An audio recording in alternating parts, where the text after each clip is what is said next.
Let's have a look at the directories present in a Magento installation. The first directory I would like to point you to is the directory app etc. It contains global application configuration, and quite a lot of important information can be found there. For example, in the env.php file, we have the database connection credentials. So next we have the bin directory. The bin directory contains command line tools. Well, usually just one, but it could be more. Then we have the dev directory, which contains many tests and development related tools, also for continuous integration and such. Then there's a generated code directory, which contains generated code, big surprise. But until Magento 2.2.2, this directory was found in the var directory as var generated. So if you are working with an older Magento installation, you might find that directory there.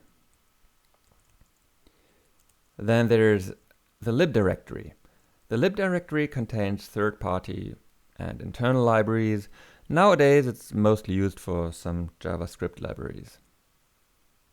Then there's the PHP server directory, which gives us the option to run Magento with the PHP built-in web server just for development, but to be honest, I don't know anybody who actually uses this, at least not that I'm aware of. It's pretty slow. Then there's the pub directory, which is the web-based entry points for web requests. And in there, I want to point out two additional directories, mainly pub static, which is used for, well, static assets. So CSS, JavaScript, images, web fonts, and so on. And then there's also pub media. Pub media contains all the images and PDFs and so on that are related to catalog products and categories, but also content management system media elements are in there. So basically anything that gets uploaded through the Magento admin UI. Setup and update contain code that are related to the installation and to, well, updates. And then there's the var directory. The var directory is an ephemeral directory, so anything inside of it could be removed without really harming Magento. It will be recreated as needed. In here we have the default cache storage, var cache and var page cache for the full page cache. And then there's a var log, which is the default location for Magento log statements.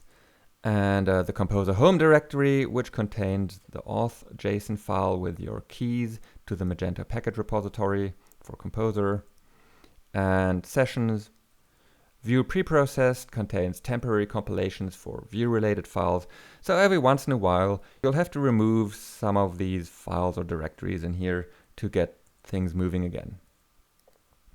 And then there's the vendor directory. The vendor directory contains all the packages that are installed by Composer, either directly or as third-party dependencies. And in here, in vendor Magento, we also find all the Magento code. So this is basically, well, Magento. In here we have the framework, which is a huge package. And then we have a lot of modules. So anything from here down to here are all the community edition modules. Well, Magento open source as it's called now. Then we have a bunch of language packs and we have themes. So modules, themes, and language packs are the main Magento related type of packages that are installed. So we'll be spending a lot of time in here looking at Magento core code. Right, and finally, let's have a look at two more directories in app. There's app code. This directory might be missing if you have a new installation. Doesn't matter, you can just create it.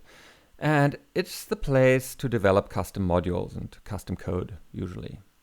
And then there's app design, which contains custom themes. So many of these directories don't really factor a lot into the day-to-day work of a Magento developer. Most of our time is spent working within modules or within themes. So a module is the packaging unit within Magento for some functionality or maybe some customization.